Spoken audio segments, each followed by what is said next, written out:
E eu gostaria de começar com uma oração. Eu acho que estamos todos aí. Eu senti falta aqui da Sônia e da Gisela, né?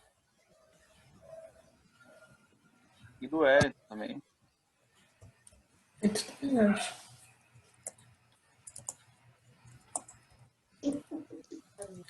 O Jonas ou a Gisela estavam no culto antes. Sim, então tá. O Wellington não? O Edson também, mas ele tá como participante. Tá? Deixa eu A ver. Mona vai sair. E a Sônia tá também? Sônia também. Sônia tá aqui. Não tá aparecendo para mim. Mas tudo bem. Vamos começar então orando. Bondoso Deus, te louvamos por essa oportunidade que temos como tua igreja, de olhar para a sua palavra e ver nela uma esperança tão atual, Pai, tão atual quanto o noticiário de hoje. E informações preciosas na tua verdade que podem nos preparar para situações tão adversas, tão diferentes, e às vezes tão caóticas. Por isso nós te louvamos e pedimos que nessa noite fale com a gente através da tua palavra e nos dê um bom tempo juntos, em comunhão, em meditação e aprendizado. Para a sua honra e glória. Amém. Muito bem, amados, nós temos nosso sexto estudo, então, e aí, como não poderia faltar, vamos fazer a nossa revisão, momento da revisão. Então, o que nós vimos até aqui?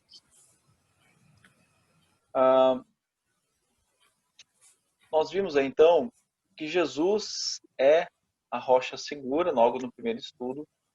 No segundo estudo, nós vimos que a palavra é uma rocha segura, a palavra do Senhor é essa rocha segura. Por terceiro, nós vimos que Deus governa sobre tudo, isso significa que Ele é soberano. Mas nós vimos também, no quarto estudo, que essa soberania dele é conduzida pela sua bondade e sabedoria. Mas, além disso, nós vimos aí, então, no último estudo, que ele é conduzido, no slide anterior, ele é conduzido também pela sua santidade e justiça. Então, a situação do coronavírus e a situação de miséria mundial, a miséria da humanidade, ela não foge dessa soberania de Deus, não foge da sua justiça soberana, não foge da sua santidade soberana e também não está inalcançável para a sua bondade e sabedoria soberana. E hoje nós vamos ver então o Deus soberano então está fazendo com essa situação que estamos vivendo. Então, nosso próximo slide, nós temos uma pergunta: o que Deus está fazendo através do coronavírus? E a partir de agora nós vamos ver então até o fim dos estudos as cinco possibilidades, né, bíblicas do que Deus está fazendo. Pode ser que sejam todas, pode ser que sejam algumas, mas certamente, olhando para a Bíblia, nós podemos ver 5 coisas que Deus faz em situações como a que vivemos hoje, enfrentando o coronavírus. Então, a primeira delas, nós vamos abordar, primeiramente, o que Deus está fazendo através do coronavírus. No próximo, nós vemos enviando um julgamento divino específico. Como assim enviando um julgamento divino específico? E aí, então, no nosso próximo slide, nós vemos a seguinte frase, que define, então, que explica o que John Piper quer dizer com isso, enviando um julgamento divino específico. E ele diz: algumas pessoas serão infectadas com o coronavírus como um julgamento específico de Deus por causa de suas atitudes e ações pecaminosas. E a gente pergunta, baseado em quê? Baseado em quê? E a resposta, baseado na palavra, obviamente, e ele pode fazer uma afirmação dessas. E sabe, irmãos, isso, aqui um pequeno parênteses, né? É isso que deve marcar um bom autor, né? Um bom autor, ele sempre deve mostrar, extrair as suas ideias da Bíblia, extrair os seus argumentos da Bíblia, e não o oposto. Ter um argumento e dizer, vamos olhar então se a Bíblia tem uma prova desse argumento. E ele estuda sobre aquele argumento dele e quer procurar provas para aquele argumento. E com certeza vai distorcer texto, né? E vai usar fora de contexto. Então, há vários autores, né, que usam bastante. Você sente assim que ele usa a palavra e ele te conduz pela palavra. John Piper é um deles. John MacArthur, na minha opinião, é a mais rica leitura, né, nesse sentido de usar os textos, de fazer a gente refletir e de expor eles. De forma até... ele expõe de forma versículo a versículo, né, em muitos textos. Mas, enfim, fechando parênteses, então, nós prosseguimos aí para uma pergunta. No próximo slide, todo sofrimento individual é um julgamento específico por pecados pessoais? Mas então, me diga. E aí já tem um spoiler ali na tela, no meu slide. Mas existe algum exemplo na Bíblia para comprovar a sua resposta? Você está dizendo que não é, todo sofrimento individual não é um julgamento específico por pecados pessoais. E, gente, muitos evangélicos, e talvez a maior parte dos evangélicos do nosso país, vão dizer que sim, nós sofremos, nós adoecemos, nós passamos por privações e provações por falta de fé. E essa falta de fé é no menor das hipóteses, né? Pode ser que é um pecado aí bem grande que você não está querendo me contar, nem contar para Deus. Mas a pessoa tem que comprovar na Bíblia isso, né? E já que a resposta aqui no grupo for não, nós vemos exemplos bíblicos, e aí nós temos Jó. Jó é o maior exemplo de que talvez Jó seja o segundo maior. Vou falar que é o maior depois. Jó diz, o próprio livro, né, o capítulo 1, versículo 1, diz que Jó era um homem íntegro e justo, temia Deus e evitava fazer o mal. Gente, quando Deus fala de Jó, ele diz o quê? Não tem ninguém como ele na terra. A população mundial naquele tempo não era de 100 mil pessoas, tá? Era uma população de milhões de pessoas. Talvez bilhões. Imagina Deus falar isso de você. Não tem ninguém na terra como esse meu servo. Isso é algo, eu acho que é o sonho nosso, né? O nosso maior desejo na vida é que a gente pudesse ter esse mérito, né? Essa consideração diante de Deus. Nós temos por meio de Cristo, certamente. E Cristo é aquele que sofreu por pecados pessoais, mas não foram seus pecados pessoais. Então, Cristo é uma prova de que o sofrimento por pecado individual não é necessariamente um sofrimento, digamos que merecido, né? Cristo não merecia aqueles pecados. Nem todo sofrimento é merecido como uma punição. Então, amados, nós temos aqui um grande exemplo. E quando a gente olha para a palavra de Deus, aí em 1 de Pedro, capítulo 1, aliás, primeira carta de Pedro, capítulo 4, no próximo slide, nós vemos nos versículos 17 e 18 que Pedro diz o seguinte: pois chegou a hora de começar o julgamento pela casa de Deus. E se começa primeiro conosco, qual será o fim daqueles que não obedecem ao evangelho de Deus? E se ao justo é difícil ser salvo, o que será do ímpio e pecador? Amados, quando a gente pensa em uma situação de morte, de doença, de pandemia, e nós vemos um crente sofrendo, esse sofrimento jamais é punitivo, jamais é. Jamais nós vamos ver Deus punindo aqueles que Jesus já pagou o preço, que Jesus já sofreu a punição no lugar. Por isso, no próximo slide nós vemos que para a casa de Deus, como Pedro diz ali, o juízo é de purificação. O juízo é de purificação e não punitivo. Por isso, nem todo sofrimento é devido ao juízo específico de Deus sobre pecados específicos.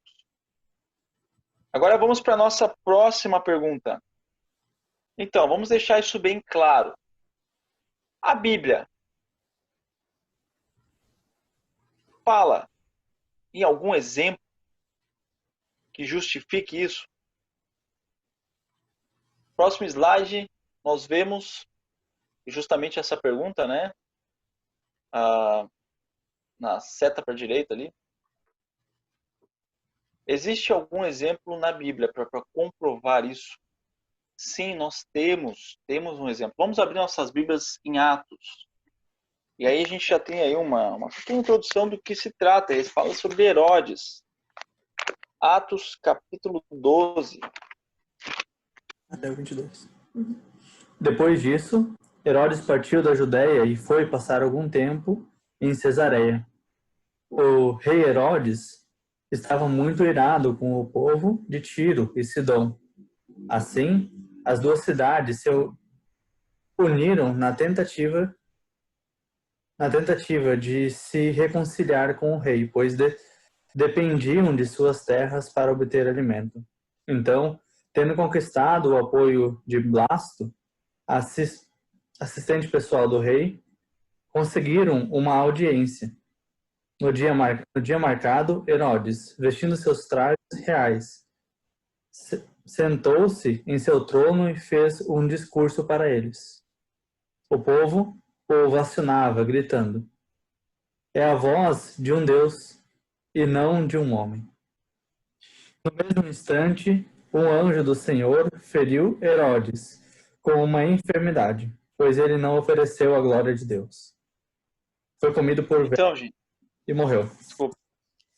A tua tradução é um pouco diferente, por isso que eu te culpo.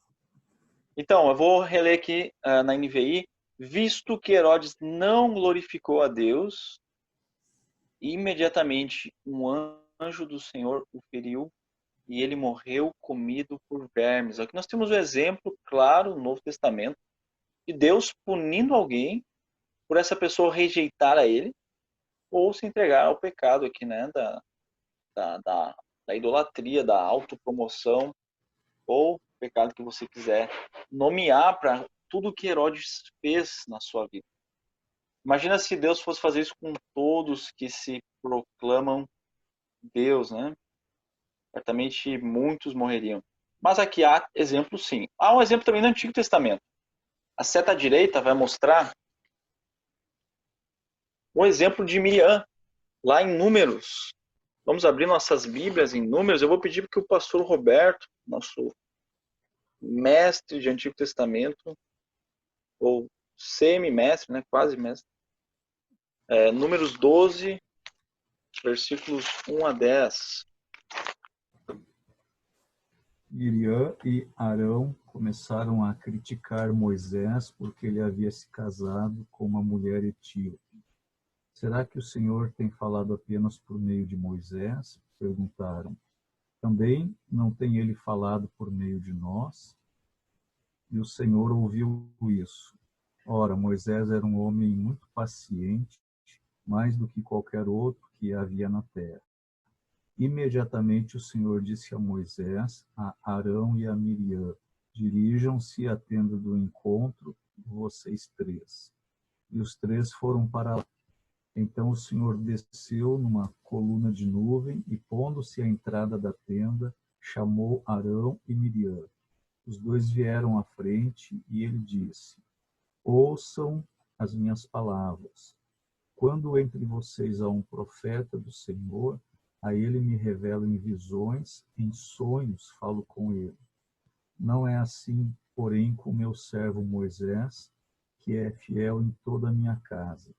Com ele falo face a face, claramente e não por enigmas. E ele vê a forma do Senhor, porque não temeram criticar meu servo Moisés? Então a ira do Senhor acendeu-se contra eles e ele os deixou. Quando a nuvem se afastou da tenda, Miriam estava leprosa. Sua aparência era como a da neve. Arão voltou-se para Miriam, viu que ela estava com lepra. Obrigado, pastor.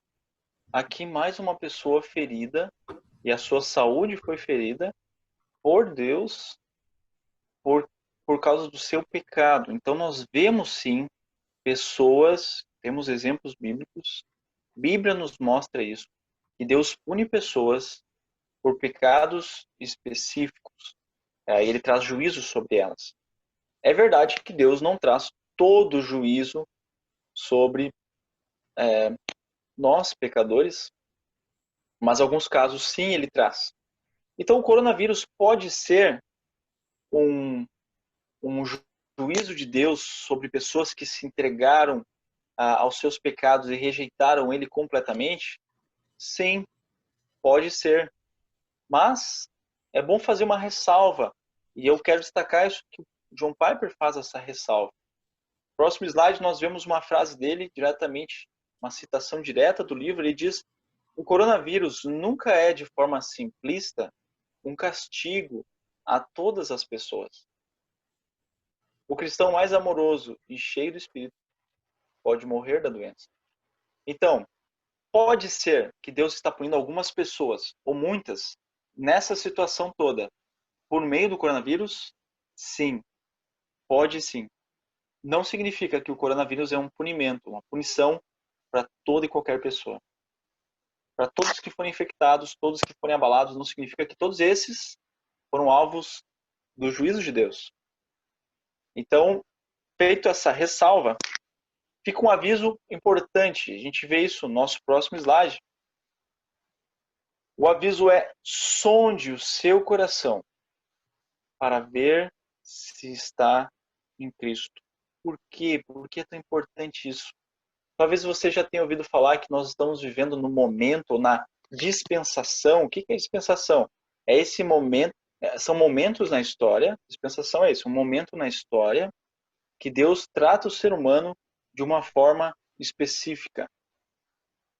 Então, esse momento que nós estamos vivendo agora, essa dispensação, essa forma que Deus está nos tratando, a forma como Ele está usando para se relacionar conosco e para nos salvar, essa forma é a dispensação da graça. E o que temos nessa dispensação da graça? A graça de Deus abundante para todos os povos, todas as línguas, seja judeu, seja gentil, seja escravo, seja livre, seja homem, seja mulher, qualquer pessoa na face da terra tem acesso à salvação em Cristo. E por que o aviso? Porque isso vai cessar. Esse tempo vai cessar. Pode ser que cesse no momento que, antes do fim, exatamente desse momento, nós venhamos a morrer. A gente não pode garantir que vai viver até o fim desse dia.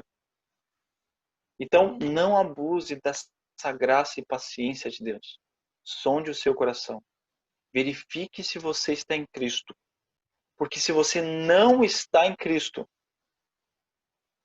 você sim pode até que não passe pelo juízo do corona, mas não fugirá do juízo de Deus. Não tem escapatória. Agora, se para trazer um consolo e esperança ao nosso coração, se você não está em Cristo, ou se você está em Cristo, o próximo slide vai mostrar 2 versículos que eu uni em um só, que nos dizem, Jesus mesmo disse, eu asseguro, ou seja, Jesus falou, eu garanto a vocês, quem ouve a minha palavra e crê naquele que me enviou, tem a vida eterna e não será condenado, mas já passou da morte para a vida. Ou seja, vamos fazer uma inversão aqui da frase. Se eu ouço a palavra e não creio, eu não passo da morte para a vida. Eu continuo na morte. E sobre mim há condenação. É como se uma enorme montanha estivesse pendurada num guindaste, um guindaste divino. E ele está sobre a minha cabeça. Essa condenação está sobre. E em algum momento, Deus vai soltar esse guindaste. E essa montanha vai cair sobre mim. Pergunta de resposta óbvia. Há alguma chance de eu sobreviver se essa montanha cair em cima de mim? Absolutamente não. Da mesma forma, se essa montanha do juízo de Deus cair sobre você e você não tiver protegido em Cristo, você vai sofrer cada gota dessa ira. Esses versículos aqui nos trazem essa maravilhosa notícia de que quem ouve a palavra de Cristo e crê naquele que enviou, não será condenado, mas passou da morte para a vida, portanto.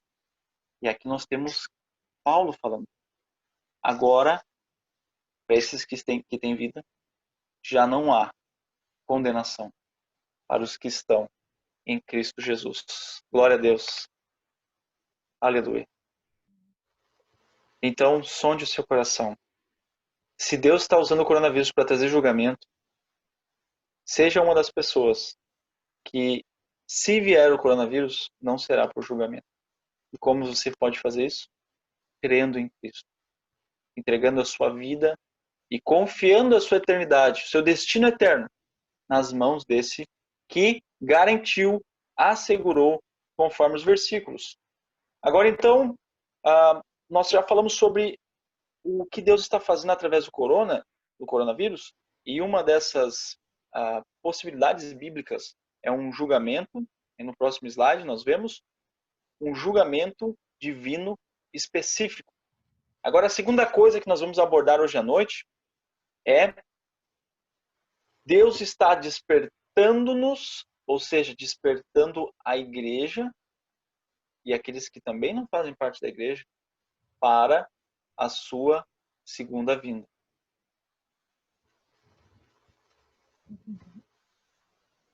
No próximo slide, poxa vida, os slides não vieram juntos. Mas a definição para isso é a seguinte: Cristo nos falou que a sua vinda seria como a de um ladrão, né? Ela não seria avisada. O seu retorno, ele seria... e é engraçado que ele diz que a sua vinda não seria avisada, mas ele também diz que haveriam sinais de que ele viria.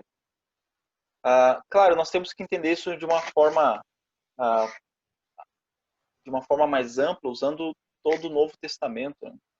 E perceber que Jesus voltará e buscará a sua igreja. E essa busca se chama arrebatamento, a gente conhece como arrebatamento, né? E nessa busca pela sua igreja, ela não tem, e uma palavra usada para isso, ela é eminente, ela não tem nenhum aviso de que acontecerá. Esse arrebatamento não precisa acontecer algo para que a gente diga, antes de acontecer essa coisa, não é possível que venha o arrebatamento. Então é preciso que aconteça, daí vai vir o arrebatamento. Não. A gente pode achar assim, quando construírem um templo lá em Israel, o terceiro templo, aí então sim vai acontecer o arrebatamento. Não necessariamente. O arrebatamento pode acontecer a qualquer momento. Mas a volta dele física a este mundo, essa sim, será marcada por muitos sinais. E esses sinais, Jesus chama de... ele diz que haverão guerras, terremotos, fome, pestes. E esses sinais são como as dores de parto. E nós vemos isso também em Romanos, capítulo 8, um capítulo que nós já estudamos, já abordamos assim, né, nos nossos estudos, né? No capítulo 8 ele diz que toda a criação, ela geme como em trabalho de parto, aguardando. Tanto a criação como nós, os nossos corpos, anseiam por essa restauração que Deus trará. Então, a volta de Cristo, o seu retorno, ele é anunciado e ele será muito bem preparado.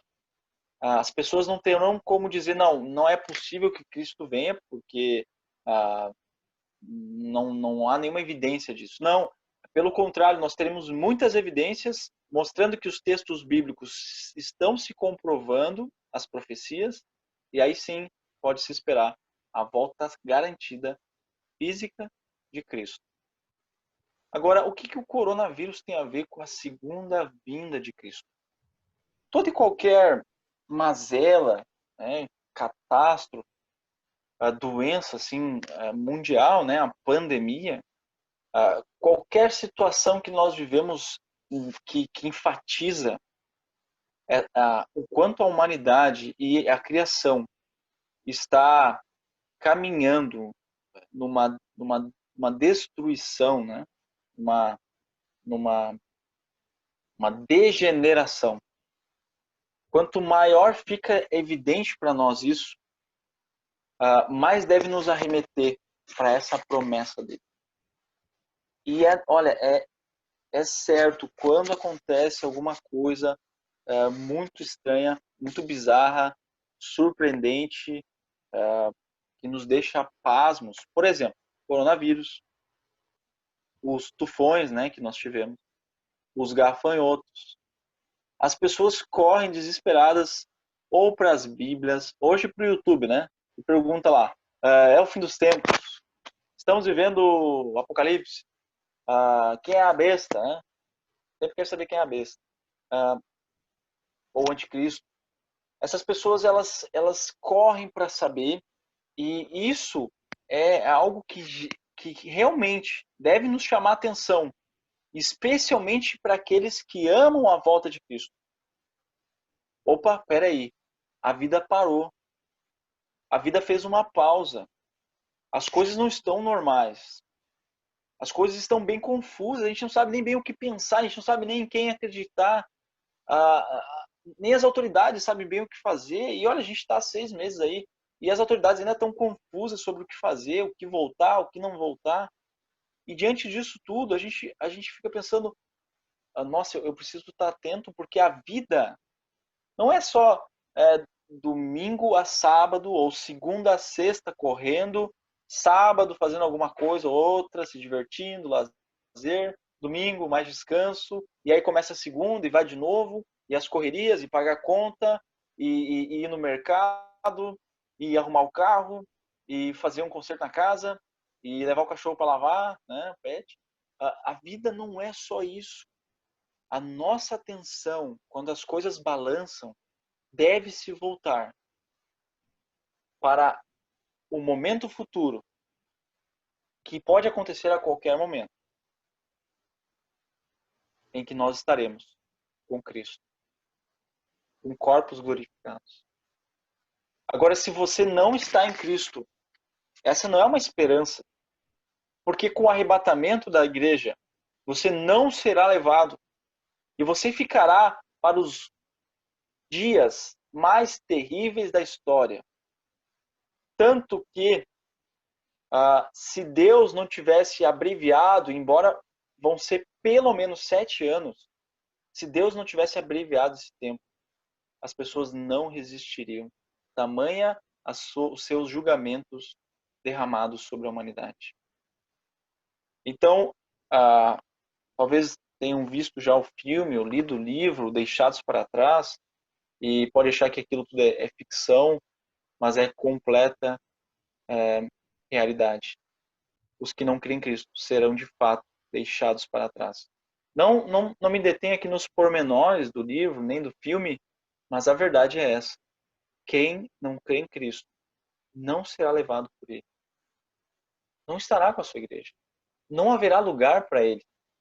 E se nós olhamos para várias parábolas, em especial a do banquete que Lucas nos descreve, nós vemos que haverá um banquete em que estará lá as pessoas que pertencem a esse reinado, que pertencem a esse rei, e haverá pessoas lá que não têm vestes adequadas para essa festa.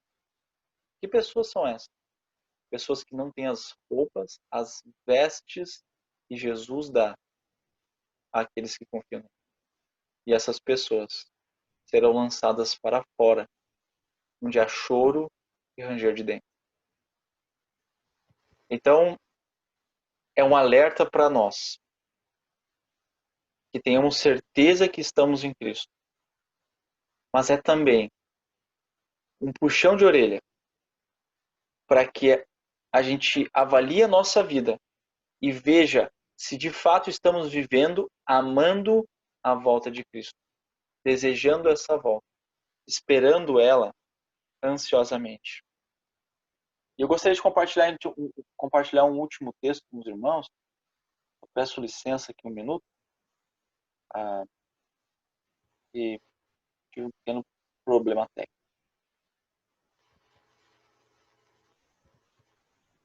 Peço que abram as suas Bíblias em Marcos capítulo 13.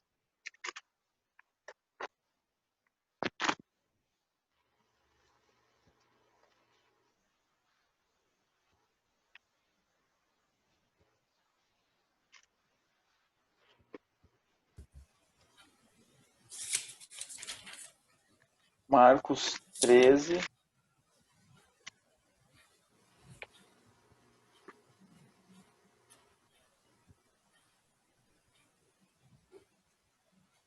Nós vamos ler 33 a 37. Fiquem atentos, vigiem. Vocês não sabem quando virá esse tempo. É como um homem que sai de viagem.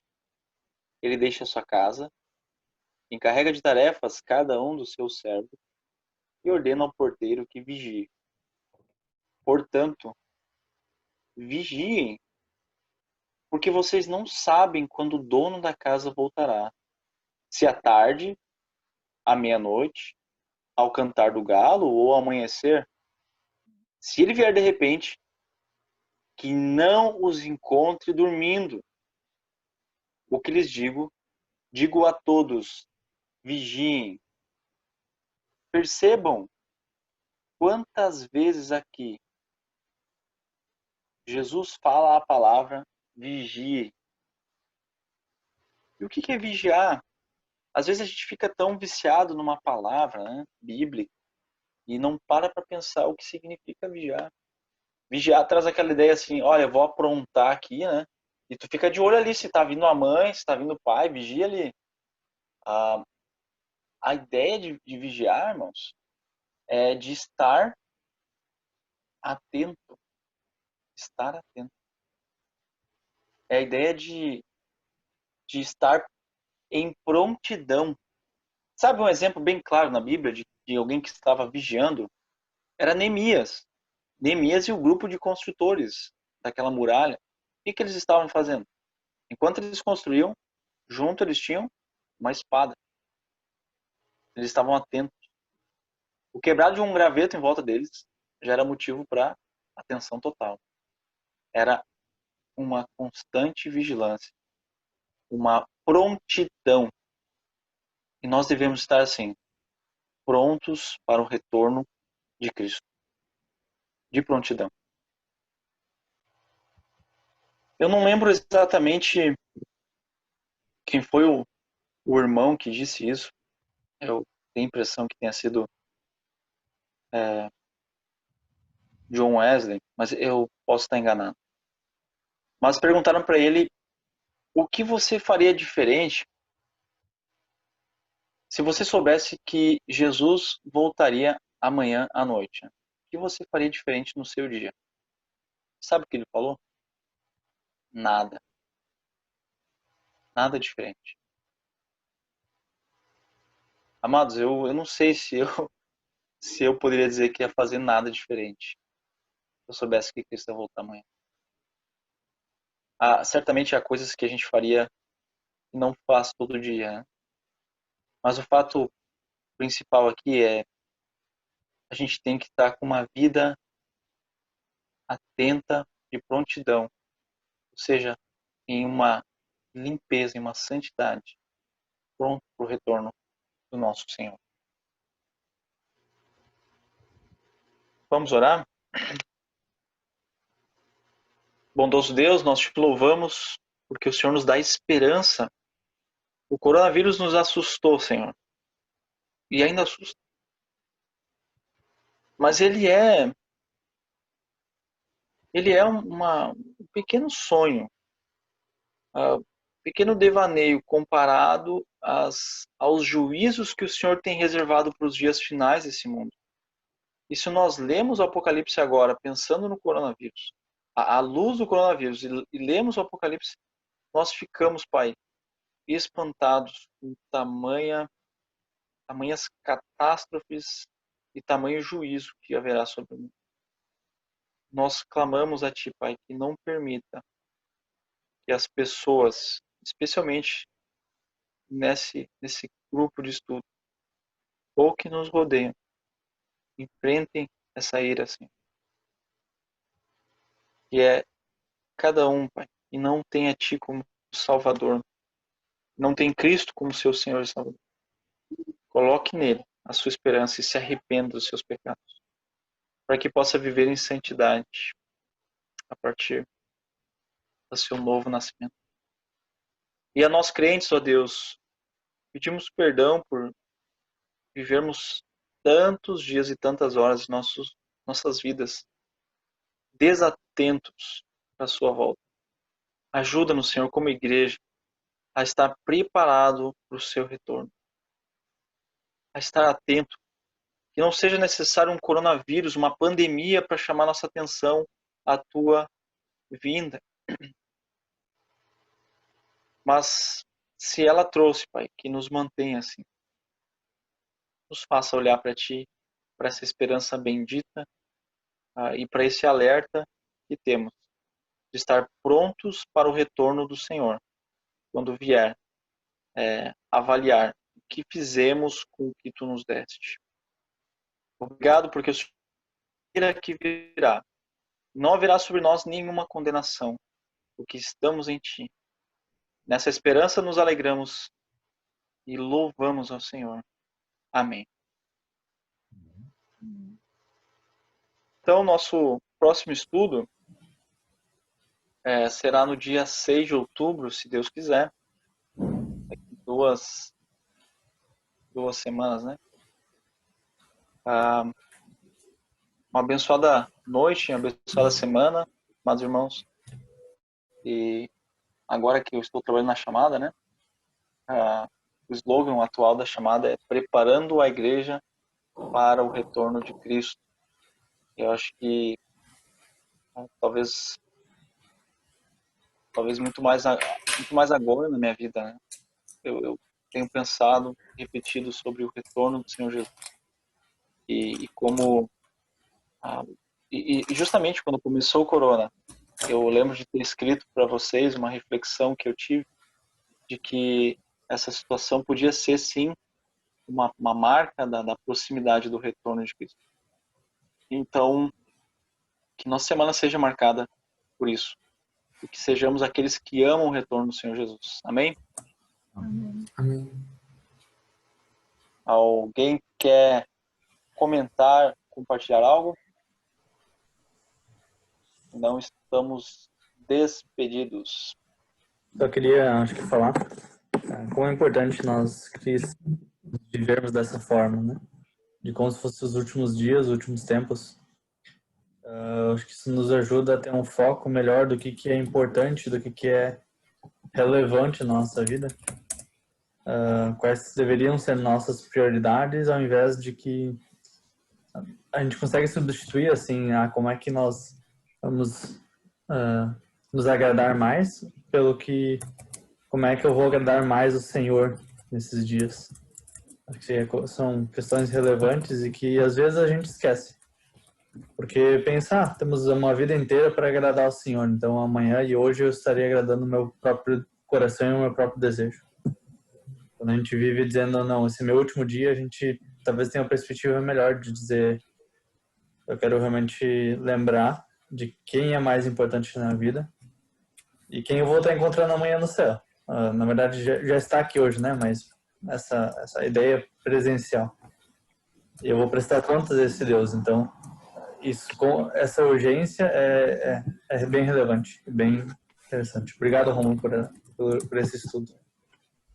Nada, irmão. Glória a Deus. Deus também te marca o coração, né, diante dessa verdade e necessidade.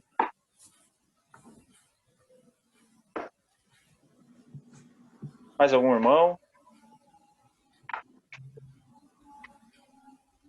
Muito bem, queridos. Então, uma abençoada noite a vocês. Encorajo vocês a compartilharem os estudos que nós já temos no YouTube, e esse também que irá, com aqueles seus contatos. Pode ser um crente, pode ser algum descrente, familiar, amigo, para que esse estudo também traga a ele esse despertar para a urgência de dar atenção a esse chamado de Deus, esse chamado misericordioso dele, através do coronavírus. Uma boa noite, uma abençoada semana. Boa noite. Deus abençoe. Boa noite. Muito obrigado. Boa noite.